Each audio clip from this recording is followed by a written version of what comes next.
Después de la mudanza, mi abuelo, un hombre adinerado, vino a visitarnos y me preguntó: «Nieta, ¿no te gusta el piso que te compré?». Yo respondí: «¿Qué piso, abuelo?». Vivimos en un pequeño estudio de alquiler. Bajo la severa mirada de mi abuelo, mi marido y mi suegra se quedaron blancos como el papel. Lo que mi abuelo hizo a continuación los dejó completamente conmocionados. Hola, escribid en los comentarios desde dónde nos escucháis. No olvidéis suscribiros y darle a me gusta. Que disfrutéis de la escucha.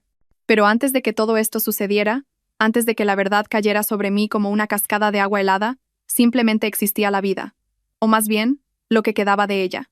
Durante los últimos 6 meses, la vida de Eliana olía a humedad y a la sopa del día anterior.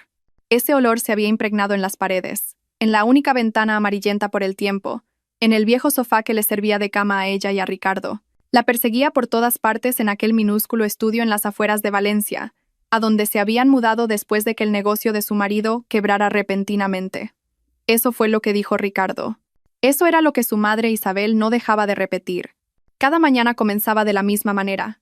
Eliana se despertaba porque, detrás del frágil biombo que separaba su lecho conyugal del resto del mundo, su suegra comenzaba a moverse. Isabel se levantaba a las 6 en punto, y sus movimientos por el piso recordaban las maniobras de un general en el campo de batalla. Cada paso, cada crujido del suelo, cada tintineo de una taza en la cocina, que estaba a solo 3 metros de su sofá, todo estaba cargado de un reproche silencioso.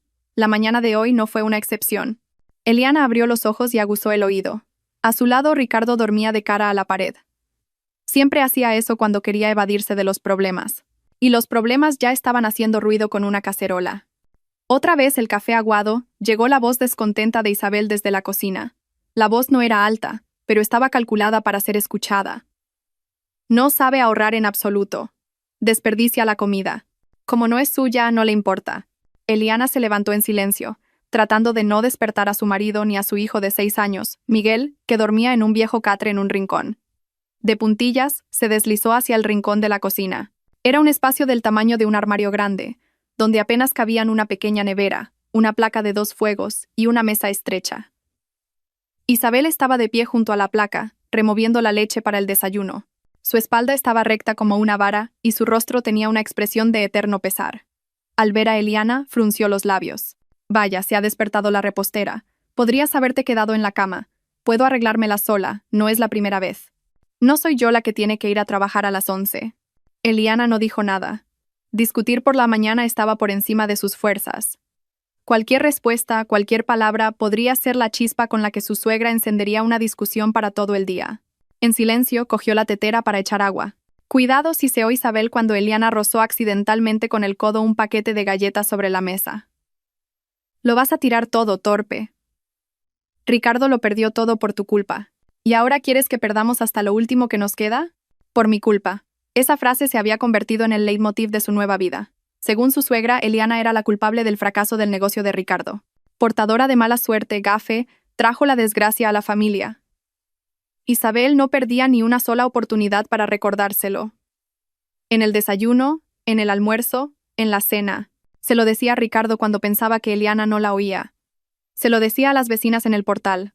Se lo decía a la propia Eliana, mirándola directamente a los ojos con un desprecio frío y punzante. Eliana trabajaba como repostera en la mejor pastelería de Valencia. Sus tartas y pasteles eran obras de arte y antes del colapso, ganaba un buen sueldo, soñando con abrir su propia cafetería. Ahora, casi todo su salario se iba en el alquiler de aquella leonera y en comida. Ni su suegra ni su marido trabajaban. Ricardo estaba encontrándose a sí mismo y superando el estrés, e Isabel se había dedicado a apoyar a su hijo en ese difícil momento. «Mamá, ¿ya estás empezando otra vez?», se oyó la voz somnolienta de Ricardo desde detrás del biombo. Por fin se había despertado. Isabel cambió de tono al instante. Su voz se volvió suave y llena de compasión. «Ricardito, hijo, ¿te has despertado? Ven, te serviré un poco de café con leche, calentito, porque tu mujer seguro que lo habría quemado todo». Ricardo salió estirándose. Era un hombre alto, en su día atlético, pero en los últimos 6 meses había perdido peso y se había dejado. Evitaba mirar a Eliana a los ojos. Se acercó a la mesa y su madre le puso inmediatamente un plato delante, le acercó el azucarero y le sirvió el café. «Toma, come, cariño. Necesitas fuerzas», arrullaba. lanzándole a Eliana una mirada de victoria. Eliana comía en silencio su desayuno, de pie junto a la cocina. Era imposible sentarse los tres a la mesa. Era demasiado pequeña, y tampoco le apetecía. Solo deseaba que aquel día terminara pronto, como todos los anteriores. Miguel se despertó. Al ver a su madre, sonrió y extendió los brazos hacia ella. Esa era su única alegría, la única luz en aquel mundo asfixiante y estrecho. Eliana abrazó a su hijo inspirando el olor de su pelo. Solo por él soportaba todo aquello. Por él se levantaba por las mañanas, iba a trabajar y por la noche regresaba a aquella jaula, donde la esperaban los reproches y el pesado y opresivo silencio de su marido. «Mamá, ¿el abuelo Fernando vendrá pronto?», preguntó Miguel mientras masticaba una galleta. El corazón de Eliana se encogió. Su abuelo, don Fernando, vivía en otra ciudad. Era un hombre de la vieja escuela, exdirector de una importante empresa constructora, estricto pero justo. Eliana no le había contado toda la verdad sobre su situación, solo le dijo que Ricardo tenía dificultades temporales, que habían decidido vivir más modestamente hasta que todo mejorara. Le daba vergüenza admitir que su familia había tocado fondo. «Pronto, cariño, pronto», mintió. El abuelo no tenía intención de venir. Ella misma le había pedido que no se preocupara. «Pues mejor que no venga», intervino Isabel de inmediato, «para que vea esta vergüenza, y luego le eche en cara las cosas a Ricardito. Ya tenemos suficiente con un listo en la familia. Tu abuelo nunca quiso a mi hijo. Siempre pensó que no era suficiente para ti. A lo mejor le echó mal de ojo a nuestro negocio». Ricardo estaba sentado, con la vista clavada en el plato. No dijo ni una palabra en defensa de Eliana o de su abuelo. Nunca contradecía a su madre. Su silencio hería más que cualquier insulto. El día se alargó como un chicle. Eliana llevó a Miguel al colegio, cumplió su turno en la pastelería y regresó a casa con el corazón encogido. Cada paso hacia su casa resonaba como un dolor sordo. Por la noche, todo se repitió. Los reproches de la suegra, el silencio del marido, la estrechez, el ambiente cargado y una sensación de total desesperanza. Estaban cenando. Miguel ya dormía. Isabel sermoneaba a Ricardo por no haber encontrado trabajo todavía, pero lo hacía como si la culpa fuera, de nuevo, de Eliana. «Tenías que haberme escuchado, hijo. Te dije que este matrimonio no traería nada bueno. Se creía demasiado, quería demasiado. Y aquí está el resultado. Ahora estamos metidos en este agujero». De repente, llamaron a la puerta con insistencia. 3 timbrazos cortos y autoritarios. Los 3 se quedaron helados. No esperaban a nadie. En su situación actual, las visitas estaban descartadas. Ricardo miró a su madre con miedo. «¿Quién puede ser?», susurró. «El casero». «¿Pero si ya pagué este mes? ¿Quizás sean tus acreedores otra vez?», preguntó Isabel con veneno en la voz. El timbre volvió a sonar, esta vez más fuerte y exigente. Eliana se levantó. Su corazón, por alguna razón, empezó a latir más rápido. Se acercó a la puerta, miró por la mirilla y se quedó de piedra. En el rellano estaba su abuelo, don Fernando, alto, canoso, con un elegante abrigo oscuro. Parecía en aquel portal destartalado un almirante a bordo de un pesquero podrido. Eliana, con manos temblorosas, abrió la cerradura. «Abuelo, ¿qué haces aquí?». Don Fernando entró en el diminuto recibidor, y la habitación pareció encogerse aún más. Su mirada recorrió las paredes desconchadas, el montón de zapatos junto a la puerta, el biombo tras el que se veía el borde del sofá sin hacer. Su rostro se endureció como la piedra. Detrás de Eliana aparecieron Ricardo e Isabel. Al ver al visitante, se quedaron petrificados. «Don Fernando, buenas noches», balbuceó Ricardo. «No le esperábamos», añadió Isabel, intentando ajustarse la bata con nerviosismo. El abuelo no respondió a sus saludos. Solo miraba a Eliana, y en sus ojos había una mezcla de dolor, ira y desconcierto. Entró en la habitación, volvió a mirar a su alrededor. Su vista se detuvo en el catre de Miguel, en una pila de revistas viejas que sostenía la pata de una mesa coja. Un silencio pesado y tenso se apoderó de la habitación. Nadie se atrevía a romperlo. Ricardo estaba de pie, con la cabeza gacha, jugueteando nervioso con el borde de su camisa. Isabel intentaba esbozar una sonrisa de bienvenida, pero no le salía bien y sus labios temblaban. Finalmente, don Fernando se volvió lentamente hacia Eliana. La miró durante un largo rato, estudiándola, como si no pudiera creer lo que veía. Su voz, cuando habló, era baja, pero eso la hacía aún más imponente. Cada palabra caía en el silencio como una piedra. «Nieta, ¿no te gusta el piso que te compré?». Eliana no entendió. Parpadeó pensando que había oído mal. ¿Qué, abuelo? Te pregunto, repitió él, sin apartar la mirada de ella. ¿No te agrada el piso que te regalé por tu boda? Eliana negó con la cabeza, confundida. Todo se arremolinaba en su mente. ¿Qué regalo? ¿Qué piso? ¿Qué piso, abuelo? Vivimos aquí, en un pequeño estudio de alquiler. En el instante en que pronunció esas palabras, vio de reojo lo que les ocurrió a Ricardo y a Isabel. A ambos les cambió el rostro. No solo palidecieron. Sus caras se volvieron blancas como el papel, como un lienzo. Ricardo encogió la cabeza entre los hombros y su madre se quedó paralizada con la boca abierta, mirando a don Fernando con absoluto terror. El abuelo captó su reacción. Sus ojos se convirtieron en dos rendijas de hielo. Lentamente, sin apartar la vista de ellos, se desabrochó el abrigo, metió la mano en un bolsillo interior y sacó un documento doblado en 4. Lo desplegó. Era un formulario oficial con un sello en relieve. Un piso de 3 habitaciones en la calle de la Primavera, dijo con claridad, marcando cada palabra. Lo compré como regalo de bodas para ti, Eliana, hace 4 años. Le tendió el documento. Aquí está, la escritura de propiedad, y está a tu nombre. Eliana miró el documento que le ofrecía. Sus dedos no le obedecían. Temblaban tanto que el papel se movía en sus manos. Calle de la Primavera, 3 habitaciones. A su nombre. Las palabras danzaban ante sus ojos, pero el significado llegaba a su conciencia lentamente, como un veneno. El aire en la habitación se espesó hasta el límite. Se podía cortar con un cuchillo. La primera en reaccionar fue Isabel. Su rostro seguía siendo blanco, pero ya mostraba una expresión de virtud ofendida. Dio un paso adelante, interponiéndose delante de Ricardo, como si protegiera a un polluelo. Don Fernando, ¿pero qué manera de llegar es esta?, dijo, y su voz, normalmente áspera, se volvió melosa, casi suplicante. Lo hicimos todo por ella, por nuestra Elianita. Era una sorpresa. El abuelo ni siquiera la miró. Sus ojos de acero estaban clavados en el rostro de Ricardo, que parecía a punto de tragárselo la tierra. —¿Qué sorpresa? —preguntó don Fernando con tono gélido. Nosotros decidimos que no era la mejor inversión, intervino Ricardo, levantando por fin la vista de sus zapatos. Hablaba rápido, atropelladamente, como un colegial que ha hecho una travesura. Sí, abuelo, mamá tiene razón. El piso tenía problemas. ¿Problemas? Repitió el abuelo, y su voz sonó metálica. Hace 4 años, yo mismo lo recibí de la constructora. Contraté al mejor arquitecto para que revisara cada centímetro. No había ni una sola grieta, ni un clavo torcido. ¿De qué problemas hablas? Isabel se llevó las manos a la cabeza. Su actuación era magistral.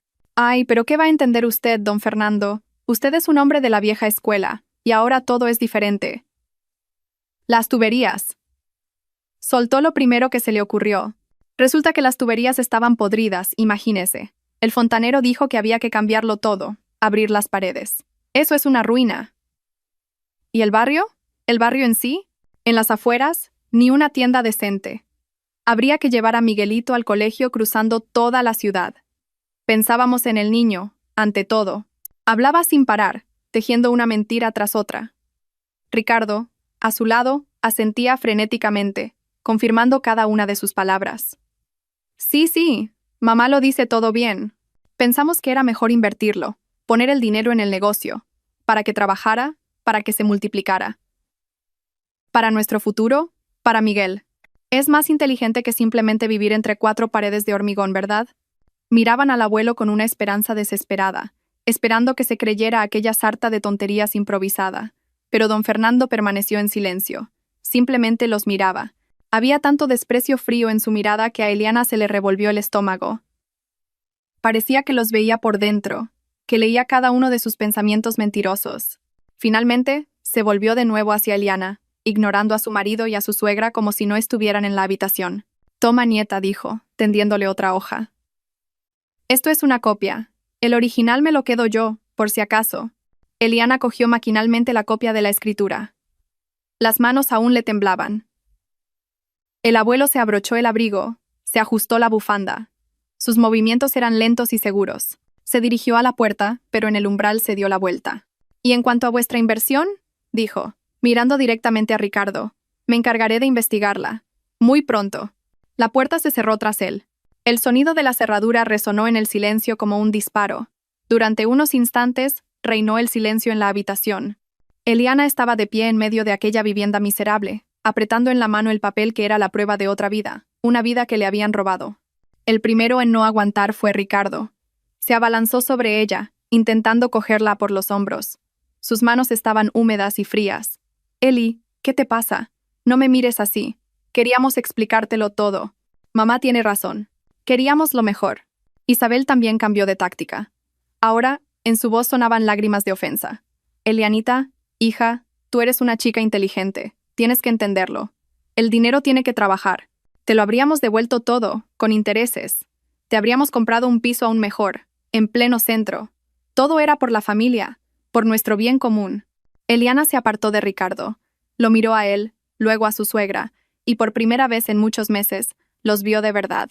No a una familia, sino a dos extraños asustados que la miraban con un miedo mal disimulado. La mentira era tan densa, tan evidente, que le dio asco respirar el mismo aire que ellos. No gritó, no lloró. Por dentro, todo se había helado. Solo quedaba un pensamiento, una palabra que le martilleaba en las sienes. Primavera. Calle de la Primavera. Sin decir una palabra, se acercó al perchero y empezó a ponerse el abrigo. ¿A dónde vas?, chilló Isabel. ¿Me has oído? Tenemos que hablar. Ahora mismo. Eli, espera, balbuceó Ricardo intentando cortarle el paso. Ya es tarde. Mañana lo hablamos todo tranquilamente. Eliana lo miró directamente a los ojos. Necesito tomar el aire, dijo en voz baja pero firme. Apartó su mano, abrió la puerta y salió al rellano, sin hacer caso a los gritos que le lanzaban a la espalda. El aire nocturno le golpeó la cara con frío, pero era exactamente lo que necesitaba. Caminó por las calles oscuras, sin rumbo fijo. En el bolsillo de su abrigo llevaba la hoja doblada, la copia, la prueba. Llegó a una parada y se subió a un autobús casi vacío. Hasta la calle de la Primavera, le dijo al conductor, que la miró con sorpresa, pero le cobró el billete. La calle de la Primavera estaba en un barrio nuevo y moderno del que se hablaba mucho en la ciudad. Patios limpios y cuidados, bonitos parques infantiles, edificios altos con iluminación. Era otro mundo, que no tenía nada que ver con el agujero de las afueras en el que vivía. El corazón le latía en la garganta. Encontró el edificio correcto, un bloque de 16 plantas nuevo y reluciente. Encontró el portal, subió en ascensor hasta la 7ª planta. Allí estaba. Apartamento número 28. La puerta estaba forrada con un cuero caro. Al lado, un brillante timbre de latón. Eliana permaneció frente a la puerta durante varios minutos, sin atreverse a pulsar el botón. ¿Qué vería allí? ¿Quién le abriría? Quizás vivían allí unos inquilinos que le pagaban puntualmente a Ricardo, y él simplemente le había ocultado ese dinero. La idea era desagradable, pero no tan aterradora como el vacío de la incertidumbre. Finalmente, tras una profunda inspiración, pulsó el timbre. Un melodioso sonido resonó tras la puerta. A los pocos segundos, se oyeron pasos y el clic de una cerradura. Abrió una mujer joven, de su misma edad, atractiva, con una cara cansada pero dulce. ¿Qué vería allí? ¿Quién le abriría? Quizás vivían allí unos inquilinos que le pagaban puntualmente a Ricardo, y él simplemente le había ocultado ese dinero. La idea era desagradable, pero no tan aterradora como el vacío de la incertidumbre. Finalmente, tras una profunda inspiración, pulsó el timbre. Un melodioso sonido resonó tras la puerta. A los pocos segundos, se oyeron pasos y el clic de una cerradura. Abrió una mujer joven, de su misma edad. Atractiva, con una cara cansada pero dulce. Me dijeron que aquí vivían los señores Casares. Y en ese momento, su mirada se deslizó más allá de la mujer, hacia el interior del recibidor. En la pared, sobre una pequeña balda, había una fotografía en un marco de plata. Una foto grande, luminosa, de estudio. En ella un sonriente Ricardo abrazaba a esa misma mujer, y en su regazo estaba sentado el mismo niño que ella sostenía en brazos. Una familia feliz e ideal. El mundo de Eliana se tambaleó y se derrumbó en un instante. No podía apartar la vista de esa fotografía, de la sonrisa de su marido dirigida a otra mujer. La mujer siguió su mirada y su rostro se suavizó. Probablemente la tomó por alguna conocida lejana. Sí, es correcto. Somos los Casares, dijo con una leve sonrisa. Esta es mi casa. Mi pareja, Ricardo Casares, la compró para nosotros hace 2 años. Las palabras de la mujer quedaron suspendidas en el aire, como el humo de un disparo. Eliana sintió que el suelo desaparecía bajo sus pies. Miraba a la sonriente mujer, al niño en sus brazos, a la fotografía en la pared, y su cerebro se negaba a conectar esas imágenes en un todo coherente. Balbuceó algo como perdone, Me he equivocado de dirección. Su voz era extraña, de madera. Se dio la vuelta tan bruscamente que casi se cae, y sin esperar el ascensor, se lanzó escaleras abajo. Los escalones pasaban volando bajo sus pies. Séptimo piso, sexto, quinto. Corría, huyendo no de la mujer y el niño, sino de la verdad que se le había venido encima. En la calle, el aire helado le quemó los pulmones, pero no lo sintió.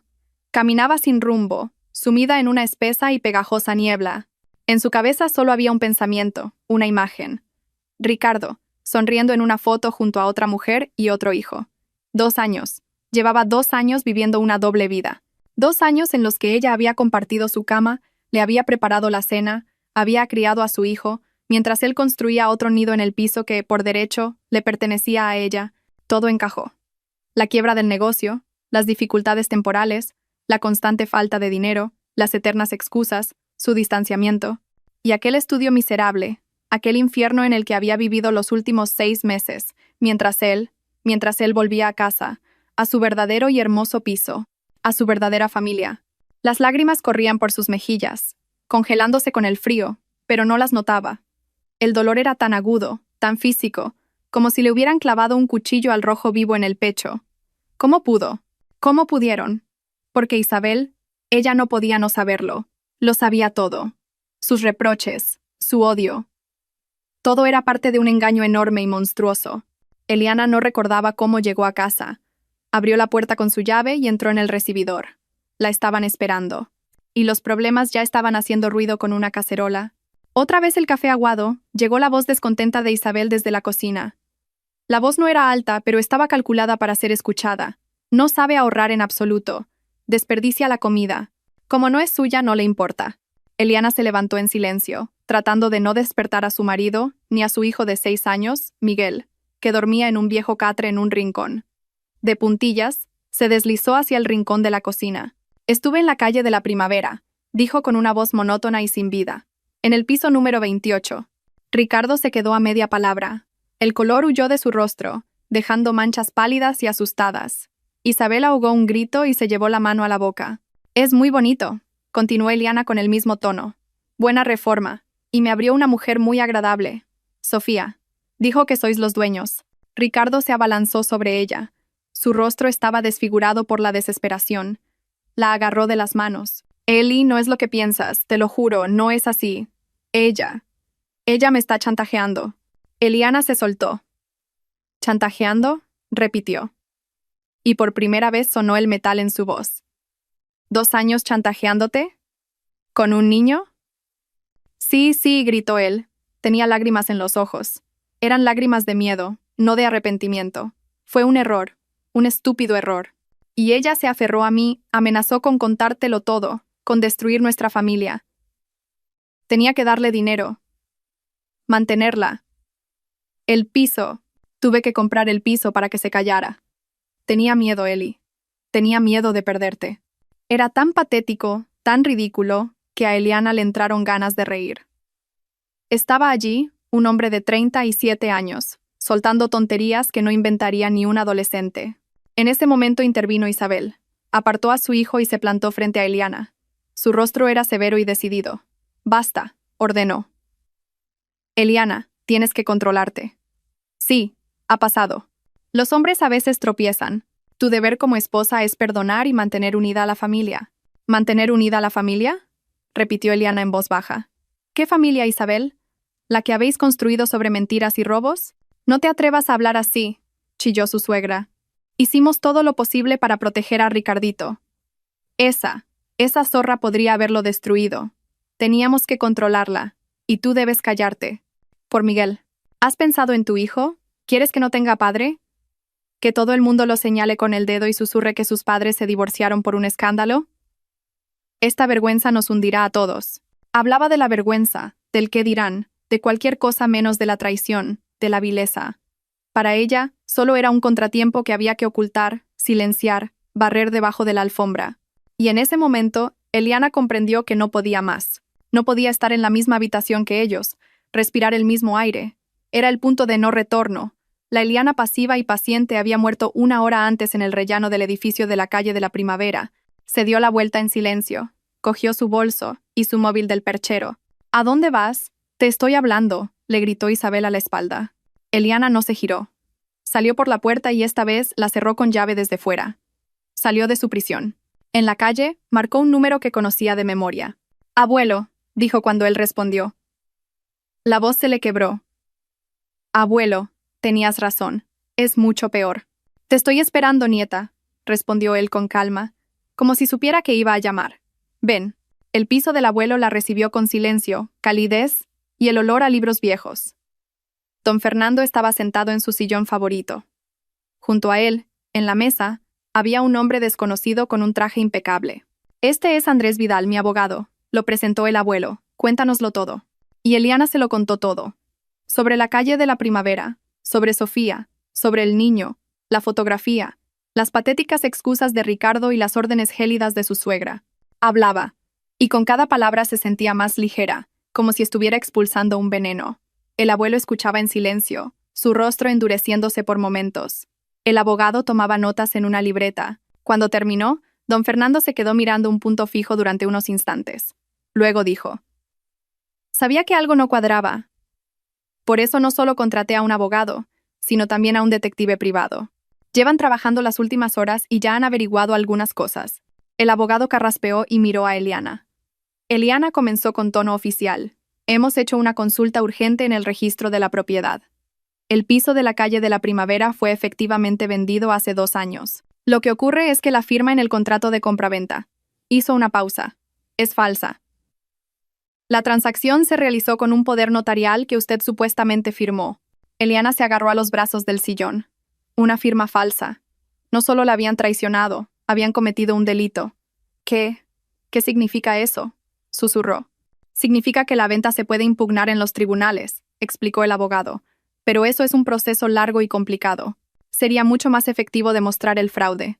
Para ello necesitamos pruebas. Testigos. ¿Testigos? Ricardo y su madre nunca confesarán, sonrió Eliana con amargura. Hay otra persona, dijo el abuelo en voz baja. Esa mujer. Sofía. Eliana se estremeció. La idea de volver a verla era insoportable, pero su abuelo tenía razón. Sofía era el único eslabón de la cadena que podía romperse. ¿Era una víctima más de su engaño, como ella, o una cómplice? Había que averiguarlo. Algo cambió dentro de ella. El miedo y el dolor dieron paso a una ira fría y clara. Ya no era una víctima. Iba a luchar. Por ella, por su hijo, por su vida robada. Al día siguiente, volvió a la calle de la Primavera. Esta vez, estaba preparada. Sabía lo que iba a decir. Hablaría con Sofía no como una esposa engañada con un amante, sino como una mujer con otra. La misma Sofía le abrió la puerta. Al ver a Eliana palideció. Había miedo en sus ojos. ¿Qué quiere? Váyase, susurró intentando cerrar la puerta. Tenemos que hablar, dijo Eliana con firmeza, apoyando la mano en la puerta. Lo sé todo. Y no he venido a montar un escándalo. He venido a por la verdad. Entró en el piso. En el recibidor había maletas a medio hacer. Sofía obviamente se disponía a huir. Le ha llamado. Ricardo le dijo que vine, afirmó Eliana. Sofía asintió, con las manos temblorosas. Me dijo que no le abriera a nadie. Dijo que usted estaba loca. Eliana sonrió con amargura. Claro, la salida más fácil. Es un hombre débil, Sofía, usted lo sabe. Sofía la miró con los ojos llenos de lágrimas. Sí, es débil, susurró. Pero no le tengo miedo a él. Le tengo miedo a su madre. Eliana se quedó helada. Eso era inesperado. ¿A Isabel? ¿Por qué? Y entonces Sofía se derrumbó. Se sentó en una maleta y se cubrió la cara con las manos. Sus hombros se sacudían con sollozos silenciosos. Fue todo por ella, logró decir entre lágrimas. Todo, desde el principio. Ella me encontró. Yo trabajaba de camarera. Ricardo me cortejaba. Cuando me quedé embarazada, se asustó. Quería que abortara, pero entonces apareció ella. Isabel. Sofía levantó la cabeza. Su cara estaba empapada en lágrimas. Dijo que Ricardo no te quería, que vuestro matrimonio era un error, que yo era su verdadero amor y que nos ayudaría a estar juntos. Lo obligó a vender aquel primer piso. Dijo que era la única forma de controlar sus activos para que tú no recibieras nada en el divorcio. Ella misma se encargó de los papeles. Encontró a alguien que falsificó la firma. Usó el dinero de la venta para comprar este piso para nosotros. Ella lo controlaba todo, cada paso. Eliana escuchaba, y un terror helado la paralizaba.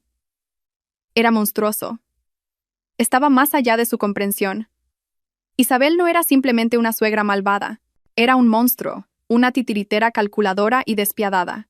Me tiene aterrorizada, continuó susurrando Sofía. Me amenaza con quitarme a mi hijo si digo algo. Dice que tiene contactos en todas partes. Sofía se levantó de repente. Fue a un cajón de la cómoda y sacó algo. Se lo tendió a Eliana. Era un teléfono móvil viejo y barato, de los de botones.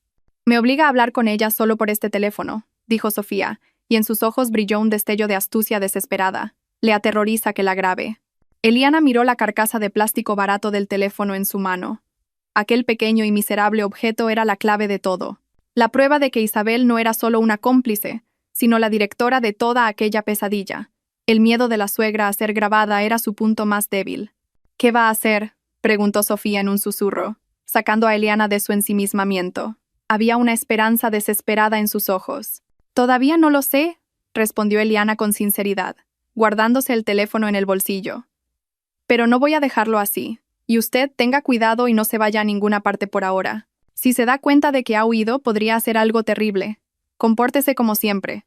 Sofía asintió frenéticamente. «Tiene que llamar esta noche para preguntar si vino usted». «¿Qué le digo?» «Dígale la verdad. Dígale que vine, que lo sé todo. Que piense que estoy destrozada y asustada. Que crea que voy a llorar y a callarme, como he hecho los últimos 6 meses. Que me subestime. Eso nos dará tiempo». Al salir del portal en la calle de la Primavera, Eliana respiró hondo. La niebla en su cabeza se había disipado, reemplazada por una claridad glacial. Sabía lo que tenía que hacer. No volvería a esa jaula que llamaba hogar. Nunca. Volvió a casa de su abuelo. Don Fernando y el abogado la esperaban. Al ver la expresión de su rostro, el abuelo lo entendió todo sin palabras. Eliana sacó en silencio el viejo teléfono del bolsillo y lo puso sobre la mesa. Les contó todo lo que había oído de Sofía. Cómo Isabel la encontró, cómo manejaba a Ricardo, cómo organizó la venta de un piso y la compra de otro. El abogado escuchaba con mucha atención. Su rostro se volvía cada vez más serio. «Esto lo cambia todo», dijo cuando Eliana terminó. «Esto ya no es un simple fraude. Es un grupo criminal, organizado con premeditación. Isabel, el cerebro de la operación. Ricardo, el ejecutor. Y Sofía, a la vez instrumento y víctima». «¿Qué hacemos?», preguntó Eliana. Su voz era firme. «Tenemos que actuar con mucho cuidado», respondió don Fernando, tamborileando con los dedos sobre la mesa. «Isabel es una serpiente astuta y escurridiza. Se ha visto acorralada y ahora atacará. Intentará destruirte antes de que tú puedas dar el golpe, especialmente tu reputación. En nuestra ciudad, eso es más importante que el dinero». «Ya lo ha intentado», sonrió Eliana con amargura. «Todos estos 6 meses ha estado contando a todo el mundo lo mala esposa y ama de casa que soy». «Eso eran las flores», replicó el abuelo. «Espera a los frutos. Mañana irás a trabajar como siempre. Actúa como si no hubiera pasado nada. No des a entender que sabes algo. Necesitamos ganar tiempo para que el detective y Andrés reúnan todos los documentos. No le des motivos para sospechar que estás preparando un contraataque». A la mañana siguiente, a Eliana le costó mucho levantarse. No había dormido en toda la noche. Se había quedado en casa de su abuelo, y por primera vez en mucho tiempo, durmió sola en paz y silencio, pero el sueño no llegaba. Ante sus ojos aparecían el rostro de Sofía, el de Ricardo, y por encima de todo, la máscara fría y autoritaria de Isabel. Se vistió, desayunó con su abuelo y se fue a la pastelería. El lugar que tanto amaba ahora le parecía extraño y peligroso.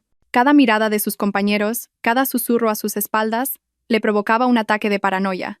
Le parecía que todos lo sabían ya, que todos la miraban con lástima o desprecio.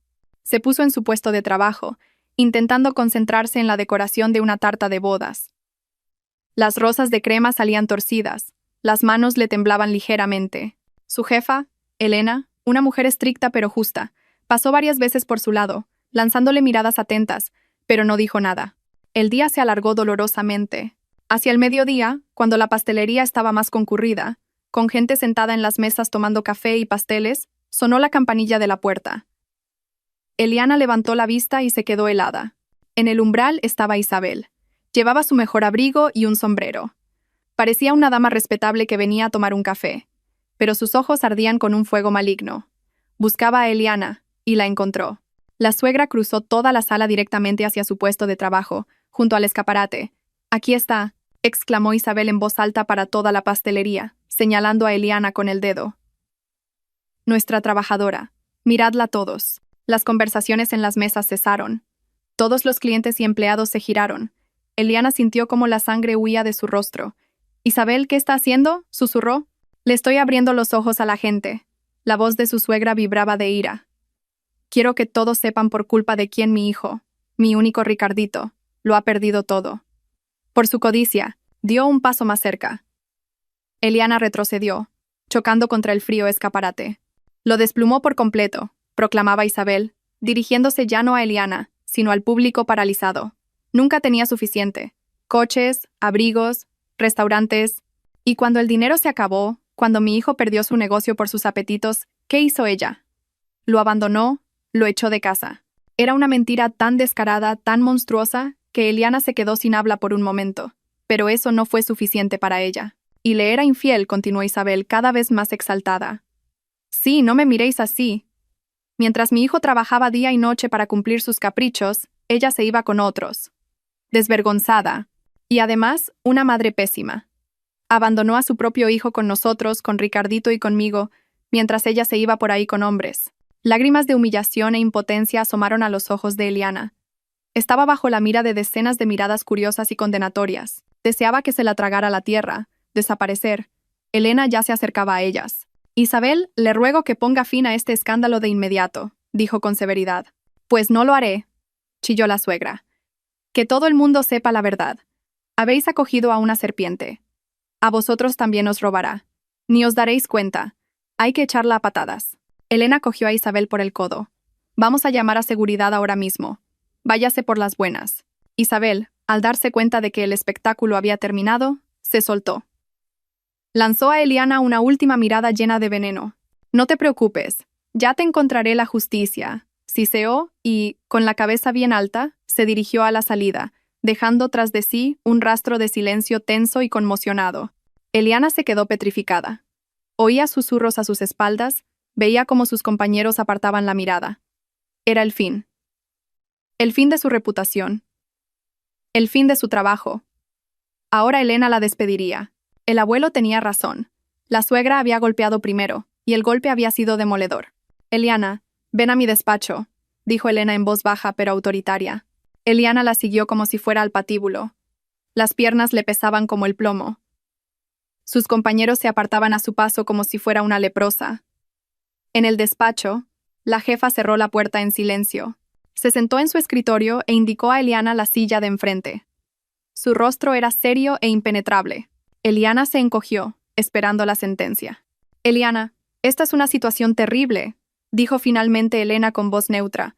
Eliana asintió, incapaz de pronunciar palabra. El corazón le martillaba en la garganta. Elena hizo una pausa y luego añadió, con una leve y fría sonrisa asomando en sus labios. «Terrible para ella». Eliana levantó la cabeza sin entender nada. La jefa abrió un cajón. «Tu suegra vino a verme la semana pasada», continuó con calma. «Me ofreció una suma importante de dinero para que te despidiera. Me contó más o menos lo mismo que hoy, pero sin público». Eliana se quedó helada, sin poder creer lo que oía. «Por lo visto, cree que todo el mundo es idiota», continuó Elena. «Toda la plantilla sabe perfectamente cómo trabajas y qué clase de persona eres. Y todos saben la mentirosa que es ella. Lo que acabas de ver ha sido un acto de pura desesperación. Se ha dado cuenta de que estás tramando algo y ha decidido jugar de antemano». Elena sacó un pequeño pendrive del cajón y lo puso sobre la mesa, frente a Eliana. «Esto es la grabación de las cámaras de seguridad. Aquí está su numerito de hoy. Y también está la grabación de nuestra conversación de la semana pasada, con su intento de soborno. Mi despacho también tiene cámara y micrófono. Por si acaso». Acercó el pendrive a Eliana. «Ve y termina con esto». El ataque de Isabel no solo había fracasado, le había dado a Eliana un arma. Eliana miró el pequeño pendrive sobre la mesa. El plástico frío en sus dedos parecía más pesado que el plomo. No era solo una prueba, era un punto. Un punto y final gordo y negro en su vida pasada, en su matrimonio, en su paciencia. La humillación que había sentido hacía 5 minutos fue reemplazada por una ira fría y resonante.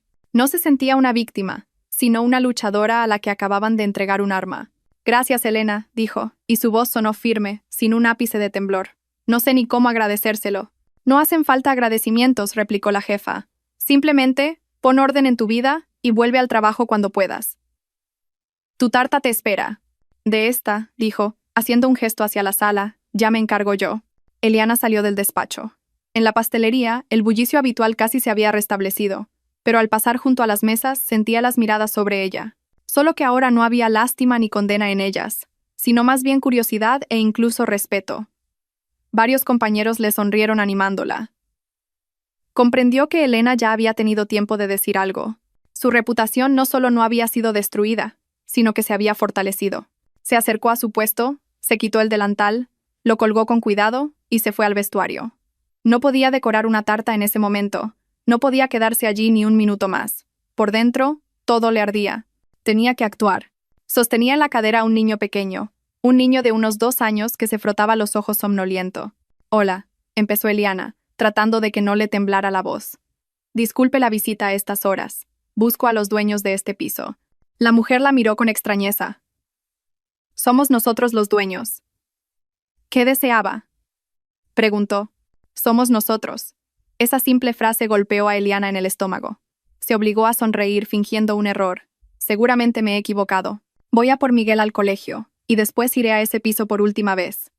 Recogeré nuestras cosas hasta el último hilo. He terminado con ellos. Correcto, aprobó el abuelo. Ahora mismo voy al colegio. Iremos juntos. No debes estar allí sola. Media hora después, se encontraron en la puerta del colegio. Don Fernando llegó en su gran coche negro, que parecía imponente y sólido. Miguel, al ver a su madre y a su bisabuelo juntos, gritó de alegría y se lanzó a sus cuellos. Su pura felicidad infantil fue como un bálsamo para la herida. Eliana lo abrazó con toda la fuerza que pudo. Por él debía luchar. Él era su verdadera familia. Subieron al coche. Miguelito, ahora vamos a recoger tus juguetes, y luego vendrás a vivir conmigo, dijo don Fernando, mirando a su bisnieto por el retrovisor. Tengo un piso grande, tendrás tu propia habitación. ¿Quieres? Sí, gritó Miguel. ¿Y habrá un tren eléctrico? Habrá todo lo que quieras, sonrió el abuelo. Cuando llegaron al destartalado edificio de 5 plantas en las afueras, el corazón de Eliana se encogió. Durante los últimos 6 meses, había vuelto aquí cada día con una sensación de desesperanza. Hoy, había venido para irse para siempre. Subieron al piso. Eliana sacó sus llaves y abrió la puerta. Ricardo e Isabel estaban en casa. Estaban sentados en la cocina, probablemente celebrando su triunfo. Al ver a Eliana en el umbral, y detrás de ella la alta y severa figura de don Fernando, se quedaron helados. ¿Qué? ¿Qué hacéis aquí? Fue la primera en reaccionar Isabel, pero en su voz ya no había la misma seguridad. Eliana no respondió. Entró en la habitación, cogió 2 bolsas grandes que había preparado de antemano y comenzó a recoger en silencio sus cosas y las de Miguel. Cada movimiento era preciso y medido. Ya no sentía ni dolor ni odio, solo un vacío frío y determinación. Miguel corrió a su rincón y empezó a meter sus juguetes en una pequeña maleta infantil. Eliana, ¿qué estás haciendo? Se le acercó Ricardo. Para. Somos una familia. Ya no tengo familia, respondió ella con calma, sin mirarlo. Metódicamente, doblaba las camisetas y los pantalones de Miguel en la bolsa. En ese momento, Isabel irrumpió en la habitación. Su rostro estaba desfigurado por la ira, pero al ver a don Fernando de pie en la puerta, observando la escena en silencio, cambió de táctica. En su rostro apareció una expresión de dolor y desesperación. Se abalanzó sobre Eliana, intentando abrazarla. «Hija, no hagas esto, piénsalo bien». Empezó a sollozar y su voz se llenó de lágrimas. «No te vayas. Le romperás el corazón a Miguelito. Quiere mucho a su papá. ¿Y de qué vamos a vivir nosotros? Sabes que no tenemos ni un céntimo. ¿Quieres dejarnos morir de hambre?» Eliana se apartó de ella con asco. La falsedad en su voz era casi palpable. Basta de teatro, Isabel. Su carrera de actriz ha terminado hoy. Con deshonra. En la pastelería. La suegra retrocedió, su rostro se contrajo. Comprendió que Eliana sabía lo del pendrive. Su última esperanza se desvaneció. Ricardo miraba a su madre, a Eliana, a la imponente figura del abuelo. Estaba patético. Eli, perdóname, por favor, balbuceó. Lo arreglaré todo. Te lo juro. La dejaré. Empezaremos de nuevo. Eliana cerró la bolsa de un tirón. No empezaremos nada. Se acabó, Ricardo. Cogió las bolsas y se dirigió a la salida, Miguel la seguía con su maletita. Y entonces Isabel, en un último ataque de ira impotente, se abalanzó sobre ella y se aferró a su brazo. «Ah, zorra. ¿Así que decides huir?», siseó, y su rostro se convirtió en una máscara de maldad. «Ni siquiera dejas que el niño se lleve sus juguetes. Todo para ti, todo». Tiró del brazo de Eliana, intentando arrebatarle la bolsa, pero su agarre era débil. En cambio, golpeó la pequeña maleta de Miguel. Cayó al suelo y se abrió con el impacto. De ella salieron varios coches, un osito de peluche y... algo más. Algo que no debería estar allí. Una pequeña libreta azul que había caído del forro roto. Eliana frunció el ceño. No reconocía esa libreta. La recogió del suelo. Era una cartilla de ahorros. Al abrirla vio un apellido desconocido. Una tal Ana Pérez García. Probablemente, algún inquilino anterior la había olvidado. Estuvo a punto de tirarla, pero algo la hizo mirar la página de las transacciones. Y entonces se quedó helada. El corazón le dio un vuelco y luego empezó a latir a una velocidad vertiginosa. Vio fechas y cantidades. Ingresos mensuales de exactamente 500 euros. El primer ingreso fue hace casi 6 años, justo después de que naciera Miguel. Y luego empezaron las retiradas. Pequeñas al principio, luego cada vez más grandes. La última retirada se había hecho hacía una semana. En la cartilla quedaba un 0. Levantó la vista. Isabel y Ricardo miraban la cartilla en sus manos con el mismo horror con el que se mira a un fantasma. Se pusieron aún más blancos que el día que llegó el abuelo. Eliana miró a su abuelo. Él también miraba la cartilla, y sus cejas se fruncieron. «Abuelo», susurró Eliana, y la voz se le quebró. «¿Qué es esto?». Don Fernando se acercó, le quitó la cartilla de las manos. La miró durante unos segundos. Luego su rostro se oscureció como Eliana nunca lo había visto. «Es una cuenta de ahorros que abrí para Miguel cuando nació», dijo con una voz baja y terrible. «Cada mes transfería dinero para su futuro, para sus estudios. La puse a nombre de una vieja conocida mía. ¿Para qué? Para que nadie lo supiera. Para que el dinero estuviera a salvo». Levantó la vista y miró a Ricardo y a Isabel. «Vosotros», exhaló. «No solo le robasteis el piso. No solo le mentisteis y la humillasteis. Le habéis robado el dinero a vuestro propio hijo, a vuestro propio nieto. Vaciasteis sistemáticamente su cuenta para pagar las deudas de Ricardo y mantener a su amante». Un silencio sepulcral se apoderó de la habitación. Era el fondo del abismo. Un fondo que Eliana ni siquiera podía imaginar. No le habían robado a ella. Le habían robado a su hijo de 6 años. El silencio en la habitación se hizo tan denso que parecía que se podía tocar. Ricardo estaba de pie, con la cabeza gacha. Sus hombros temblaban. Isabel miraba a don Fernando con los ojos muy abiertos, en los que se reflejaba un miedo animal. Abría y cerraba la boca como un pez fuera del agua, pero no podía emitir ningún sonido. Su silencio era más elocuente que cualquier confesión. Eliana los miró, y en su alma no había nada más que un desierto calcinado. El dolor, la ira, la ofensa, todos esos sentimientos se habían consumido, dejando tras de sí solo una comprensión fría y distante. Había vivido con monstruos, no con personas que se equivocaron o tropezaron, sino con seres desprovistos de honor, conciencia y amor. Don Fernando, lentamente, con una calma aterradora, dobló la cartilla de ahorros y la guardó en el bolsillo interior de su abrigo, junto al original de la escritura de propiedad. «Me llevo a mi nieta y a mi bisnieto», dijo con una voz que no presagiaba nada bueno, «y con vosotros». Recorrió a Ricardo e Isabel con una mirada pesada. «La conversación será aparte. Y no aquí». Se dio la vuelta, cogió una de las bolsas de Eliana, y con la otra mano empujó a Miguel hacia la salida, que se aferraba asustado a su madre, sin entender lo que pasaba. «Vamos, hijo, vámonos a mi casa». Eliana cogió la otra bolsa y, sin mirar atrás, salió por la puerta. No quería volver a ver ni esas caras, ni esa habitación que se había convertido en su prisión. Al bajar las escaleras, sentía cómo con cada paso se le caía un peso invisible de los hombros. No era una huida, era una liberación. Viajaron en el coche en silencio. Miguel, agotado por los acontecimientos, se durmió en el asiento trasero, con la cabeza en el regazo de su madre. Eliana le acariciaba el pelo y miraba las luces de la ciudad pasar por la ventanilla.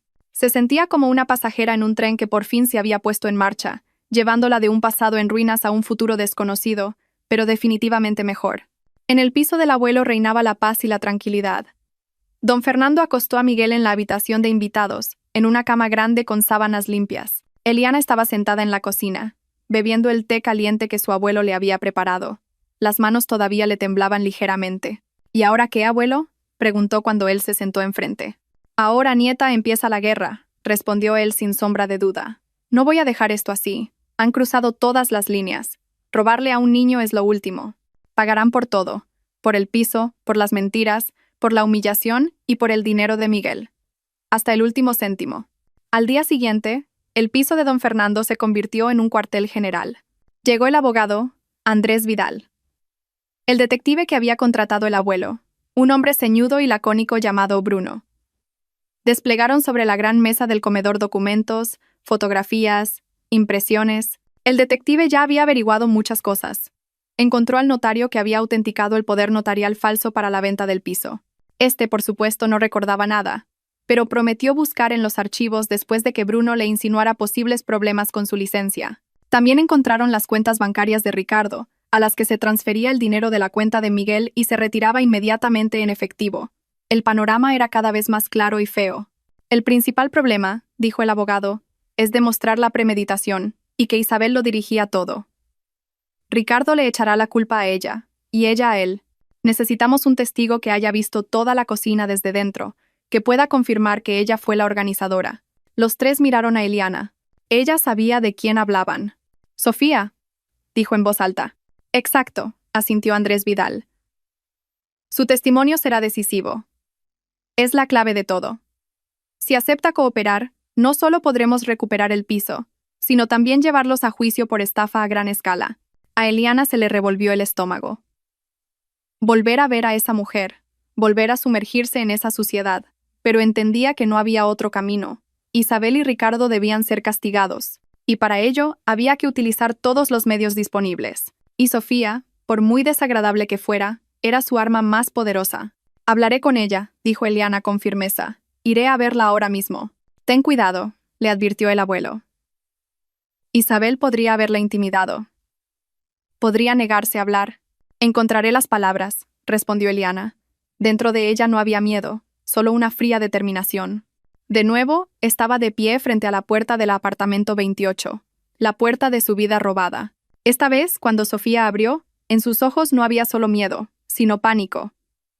¿Qué quiere otra vez?, susurró, mirando a su alrededor. Me ha llamado. Está furiosa. Dijo que si volvía a hablar con usted, ella. No le hará nada, la interrumpió Eliana. Ahora es ella la que debe tener miedo, no usted. ¿Puedo pasar? Entró en el piso. Ya no había maletas en el recibidor. Al parecer, Sofía había decidido quedarse, o la habían obligado. Se sentaron en la cocina. La cocina era luminosa y espaciosa, con electrodomésticos caros y empotrados. Eliana la comparó inevitablemente con el cuchitril donde había cocinado los últimos 6 meses. Sofía, he venido a proponerle un trato, comenzó Eliana sin rodeos. Miraba directamente a los ojos de la mujer asustada. Usted entiende que es cómplice de un delito. Falsificación de documentos, estafa.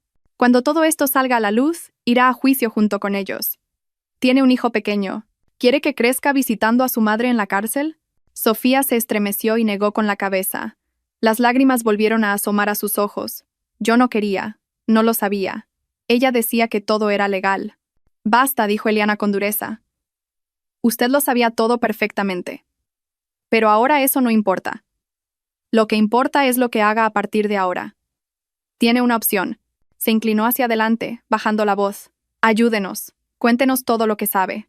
Preste declaración oficial contra Isabel y Ricardo. Y mi abuelo, enfatizó estas palabras, se encargará de que a usted y a su hijo no les toquen. Él le garantizará seguridad y le ayudará a empezar una nueva vida en otra ciudad si quiere. Eliana se reclinó en la silla. O puede seguir encubriéndolos. Y entonces, cuando se hundan, la arrastrarán con ellos.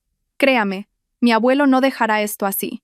Encontrará a los mejores abogados e investigadores. No podrán esconderse de él. La elección es suya. Sofía guardó silencio. Miraba a un punto fijo. Le temblaban los labios. Sopesaba sus opciones, decidiendo qué miedo era más fuerte. El de la todopoderosa, como le parecía, Isabel, o el del invisible pero poderoso abuelo de Eliana. Finalmente levantó la cabeza. En sus ojos había la determinación de la desesperación. Tengo miedo, susurró. Pero estoy cansada de vivir así, cansada de temer cada llamada. Ella nos obligó a hacer algo más, algo terrible. Eliana se tensó. Sofía se levantó, fue a un armario, sacó una carpeta con documentos y se la entregó a Eliana. Ricardo dijo que necesitaba proteger sus bienes de usted, que supuestamente iba a quitarle lo último que le quedaba en el divorcio. Por supuesto, fue idea de su madre. Eliana abrió la carpeta. Encima había un contrato de préstamo. Recorrió las líneas con la vista. La suma era astronómica, tanto que no podría pagarla en toda su vida. Pero no fue eso lo que le heló la sangre en las venas. En la casilla, prestatario figuraba su nombre, Eliana Ruiz García, y debajo, su firma. O más bien, otra burda y descarada falsificación. ¿Qué? ¿Qué es esto?, exhaló. Es un préstamo, dijo Sofía con voz baja y ahogada. Lo pidieron hace unos meses a una financiera de dudosa reputación, con unos intereses altísimos. A su nombre. El dinero, por supuesto, lo sacaron en efectivo y lo escondieron, y luego dejaron de pagar. Eliana hojeaba los documentos. El contrato, el plan de pagos, la notificación de impago. Y lo último, lo más aterrador, una carta oficial. Una orden judicial de embargo por la deuda. Su supuesta quiebra del negocio, continuó Sofía, fue solo una excusa. En realidad, llevaron deliberadamente el asunto a los tribunales para cargarle esa deuda a usted. Eliana llegó a la última página. Era una notificación del juzgado. Decía que, debido al incumplimiento de la sentencia judicial, en 48 horas se procedería al embargo de todos sus bienes y se le prohibiría salir del país. Su pasaporte dejaría de ser válido. El papel temblaba en las manos de Eliana. 48 horas. Esas dos palabras le martillaban en las sienes, ahogando todos los demás pensamientos. En 48 horas, su vida debía terminar oficialmente. Agentes judiciales, embargo de bienes que ni siquiera tenía, y lo peor, la prohibición de viajar, básicamente la marca de una delincuente. No solo le habían robado el pasado, vendiendo su piso y vaciando la cuenta de su hijo. Habían minado su futuro, poniéndole una soga de deuda de la que era imposible escapar. Salió corriendo del piso de Sofía, agarrando la carpeta de documentos como un salvavidas. No recordaba cómo llegó a casa de su abuelo. El mundo entero se había reducido a un punto, a un corazón que latía desbocado y a un terror helado en el pecho. Irrumpió en el piso, donde estaban sentados a la mesa el abuelo, el abogado y el detective. No dijo nada, simplemente arrojó la carpeta sobre la mesa. Los papeles se esparcieron en abanico. Los hombres se pusieron a examinarlos en silencio. El abogado, Andrés Vidal, leía el contrato de préstamo, y su rostro se ensombrecía cada vez más. El detective Bruno, al ver la orden del juzgado, soltó una maldición en voz baja. ¿Y el abuelo? El abuelo miraba la firma falsa de Eliana, y su rostro se convirtió en una máscara de granito gris. Es una trampa legal, dijo finalmente el abogado, quitándose las gafas. Lo han pensado todo. Mientras nosotros presentamos la demanda, demostramos que la firma es falsa. Hacemos una pericia caligráfica. Pasarán semanas, si no meses. Y los agentes judiciales llegarán en 2 días. Tienen una orden judicial en la mano. Actuarán conforme a la ley. Y formalmente, sobre el papel, tendrán razón. ¿Qué hacemos entonces?, exhaló Eliana. La esperanza que acababa de empezar a nacer en ella se desvanecía de nuevo. Solo hay una forma de detener este mecanismo, dijo Andrés Vidal, mirando a don Fernando. Necesitamos una confesión completa. Un documento oficial, firmado por Isabel y Ricardo, en el que admitan el fraude del préstamo, certificado por un notario. Solo con ese papel en la mano podremos detener inmediatamente el proceso de ejecución y abrir una causa penal contra ellos. Pero nunca firmarán algo así, dijo Eliana con vehemencia.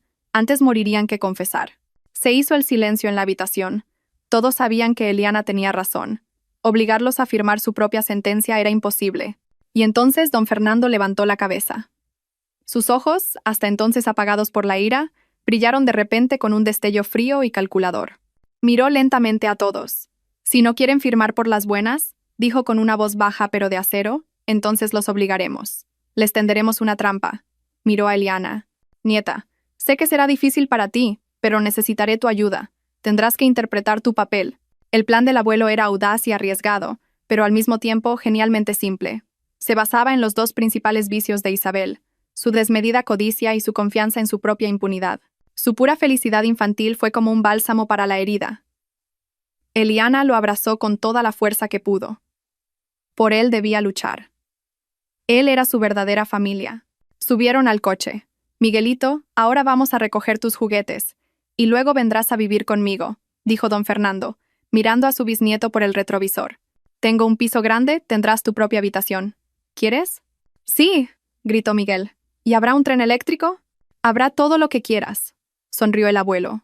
Lo sé todo, dijo el abuelo con un suspiro. Lo del préstamo, lo de los agentes judiciales. Eliana me lo ha contado todo. Soy viejo, Isabel. Estoy cansado de esta lucha. No quiero que mi nieta pase el resto de su vida pagando deudas y con la marca de estafadora. Hizo una pausa, dejándola saborear el momento. Estoy dispuesto a pagar, continuó, cansado. Le propongo un trato. Yo pago ese maldito préstamo y además, le doy. Mencionó una suma que dejó a Eliana sin aliento. En efectivo. Como compensación. A cambio, usted y Ricardo firman un papel en el que renuncian a cualquier reclamación sobre Eliana y Miguel y desaparecen de nuestras vidas para siempre. Hacemos como que nunca nos hemos conocido. Al otro lado de la línea reinó el silencio. Eliana casi podía sentir cómo en la cabeza de su suegra los engranajes se movían. ¿Y qué garantías tengo?, preguntó finalmente con sospecha. Nos reuniremos en un lugar neutral, respondió el abuelo. En un restaurante, en un salón privado. Usted vendrá con Ricardo. Yo iré con Eliana. Firman el acuerdo. Yo le doy la primera parte del dinero. El resto, después de que yo liquide el préstamo. Todo justo. ¿De acuerdo?, aceptó Isabel, tras una breve pausa. Había un tono metálico en su voz. Mañana a las 7 de la tarde. Restaurante, El Viejo Faro. Cuando el abuelo colgó, volvió a ser el de antes. Duro, sereno, decidido, apicado, constató. Su codicia la perderá. A la tarde siguiente, estaban sentados en un salón privado del restaurante El Viejo Faro. Pesadas cortinas de terciopelo, madera oscura, luz tenue. Todo parecía la escena de una película de gánsteres. Eliana estaba sentada junto a su abuelo. El corazón le latía tan fuerte que parecía que su sonido se oía en toda la sala. En el salón contiguo, tras una puerta entreabierta, esperaban el abogado y un notario especialmente invitado. Exactamente a las 7, la puerta se abrió y entraron ellos, Isabel y Ricardo. En su rostro, una sonrisa arrogante y victoriosa.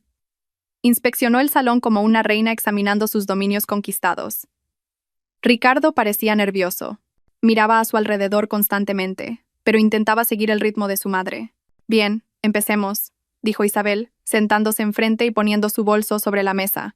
El abuelo le acercó en silencio una carpeta con documentos. Aquí está el acuerdo. Léanlo con atención. Ella recorrió el papel con la vista, y sus labios se torcieron en una mueca de desprecio. Parece todo en orden, dijo. ¿Dónde está el dinero? El dinero estará aquí en cuanto firmen, respondió el abuelo con calma, y en cuanto el notario lo certifique. Está esperando nuestra llamada. Bien, estamos listos, dijo Isabel, cogiendo un bolígrafo. Y en ese preciso instante, el abuelo comenzó su actuación. De repente, empezó a carraspear. Se llevó una mano al pecho. Su rostro se contrajo de dolor. Abrió mucho los ojos, como si no pudiera respirar, y comenzó a desplomarse lentamente en la silla. ¡Abuelo!, gritó Eliana, levantándose de un salto. Su grito fue completamente sincero. La actuación del abuelo era aterradoramente realista. Ricardo se levantó de un salto, con el rostro pálido de miedo. «Mamá, ¿qué le pasa? Llama a una ambulancia, rápido», gritó, intentando sacar el móvil del bolsillo con manos temblorosas. El abuelo, con un gemido sordo, se relajó y su cabeza cayó sobre la mesa, tirando un vaso de agua al suelo. Eliana se abalanzó sobre él, intentando tomarle el pulso, gritando: «¡Ayuda! ¡Que alguien ayude!». Ricardo, presa del pánico, pulsaba la pantalla de su teléfono sin acertar con los botones. Solo Isabel permanecía absolutamente tranquila. Se levantó lentamente, rodeó la mesa. En su rostro no había miedo ni compasión, solo una curiosidad fría y calculadora. Se inclinó sobre el cuerpo inconsciente de don Fernando. Y mientras Ricardo forcejeaba con el teléfono y Eliana fingía una histeria, ella pronunció, no en un susurro, sino con una voz fría y clara, calculada para ser escuchada: «Por fin, muérete ya de una vez, viejo cascarrabias. Lástima que no verás cómo nos gastamos tu dinerito». Al instante siguiente ocurrieron dos cosas. Los ojos del abuelo, que yacía sobre la mesa, se abrieron de golpe y miraron fijamente a Isabel. Y la puerta del salón contiguo se abrió, y en el umbral aparecieron el abogado y el notario. «La hemos oído perfectamente, Isabel», dijo Andrés Vidal con tono gélido. El rostro de Isabel se congeló. El color huyó lentamente de sus mejillas, dejándola con una palidez cadavérica. Miró los ojos abiertos y llenos de ira fría de don Fernando, luego los rostros impenetrables del abogado y el notario en la puerta. Su cerebro, tan rápido y astuto, comprendió en un instante la magnitud de la catástrofe. La trampa se había cerrado. Ricardo, que todavía estaba de pie con el teléfono en la mano, finalmente entendió lo que estaba pasando. Dejó caer el móvil a la alfombra. Su mirada iba de su madre al abuelo, que se levantaba lentamente, con dignidad, sacudiéndose la chaqueta. No solo estaba vivo, estaba lleno de fuerza y de ira justiciera. ¿Qué? ¿Qué es esto?, balbuceó Ricardo. ¿Una broma? Es el fin de tu broma, hijo, replicó don Fernando, mirándolo con desprecio. Eliana también se levantó. Su corazón ya no latía con miedo. Latía de forma regular y potente. Miró a su suegra, y por primera vez, vio en su rostro no maldad, no arrogancia, sino pánico. Pánico animal, el de una bestia acorralada. El testimonio de dos personas imparciales, una de las cuales es un notario, pronunció el abogado con claridad, entrando en la sala y cerrando la puerta tras de sí. Su última frase, Isabel, demuestra perfectamente su intención y su motivo. La codicia y una total falta de humanidad.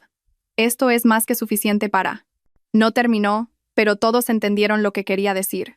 Isabel intentó recomponerse. Se enderezó, tratando de recuperar su aspecto autoritario, pero no le salía bien. Le temblaban los labios. «¡Ustedes! ¡Lo han montado todo!», gritó. «Es una provocación. Los demandaré». «Demándenos», le ofreció el abuelo con calma. Se acercó a la mesa y desplegó sobre ella otros papeles que había traído. «Pero primero tendrá que responder por esto». Señaló con el dedo el primer documento. «Aquí está el poder notarial falso para la venta del piso de mi nieta. Aquí, el contrato de compraventa». Deslizó la siguiente hoja. «Y aquí, los extractos de las cuentas de su hijo, a las que se transfería el dinero de la cartilla de ahorros de mi bisnieto, Miguel, de 6 años. Dinero robado». Cogió el último documento, el contrato de préstamo, y lo agitó en el aire, y la guinda del pastel. Un préstamo fraudulento a nombre de Eliana con otra firma falsa. Aquí hay documentos suficientes para 2 o 3 causas penales. Estafa, falsificación de documentos, robo. Delitos graves, Isabel. Muy graves. Con cada palabra, Ricardo se encogía más. Parecía que quería fundirse con el suelo. Isabel, en cambio, se quedó inmóvil, como una estatua. «Mi detective Bruno está esperando abajo en el coche», continuó don Fernando con el mismo tono gélido. Toda esta carpeta iba a ir a parar a él, y de él, directamente a la fiscalía.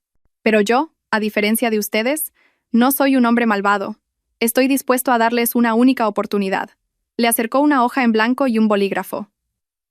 Al lado, puso otro documento ya impreso. «La elección es simple», dijo. «O escriben ahora mismo, aquí, en presencia de un notario, una confesión completa de todo. De la estafa con el piso, del robo del dinero de Miguel, del fraude del préstamo, y firman este papel. Una renuncia total e incondicional a cualquier derecho de comunicación con su nieto Miguel. Para siempre». Hizo una pausa, mirándola directamente a los ojos. «O hago una llamada, y en 5 minutos habrá aquí gente de uniforme. Y esta conversación la continuaremos en otro lugar. Y créame, a mis 72 años haré todo lo que esté en mi mano y usaré todos mis recursos para que les caiga la pena máxima. Elijan». De nuevo, el silencio se apoderó de la sala. Isabel miraba la hoja en blanco como si fuera una sentencia de muerte. Su cerebro buscaba frenéticamente una salida. Pero no había salidas. Estaba atrapada. Y entonces, hizo lo último que le quedaba. Se volvió hacia su hijo. Sus ojos se llenaron de lágrimas. La voz le temblaba de desesperación. Era su última apuesta, su último as. «Ricardito, hijo», sollozó, extendiendo los brazos hacia él. «Diles algo. Diles que mienten. Cuéntales cómo esta mujer», señaló con el dedo a Eliana, «nos torturaba. Cómo te humillaba, cómo te llevó a la ruina. Todo fue por su culpa. Nos provocó. Solo nos defendíamos. Ricardo, no te calles. Diles algo». Lo miraba con una súplica desesperada y exigente.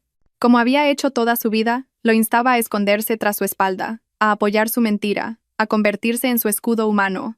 Ricardo levantó la cabeza. Su rostro estaba pálido y sudoroso.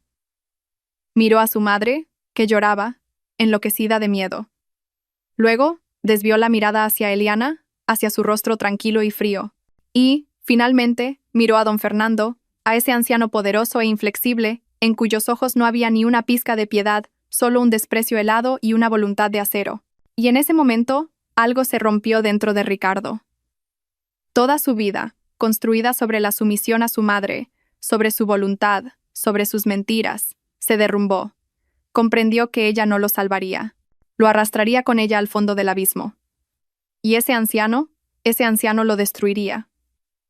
La única posibilidad de salvación era abandonar el barco que se hundía. Respiró hondo, de forma convulsiva. No. No puedo, mamá, susurró, y la voz se le quebró.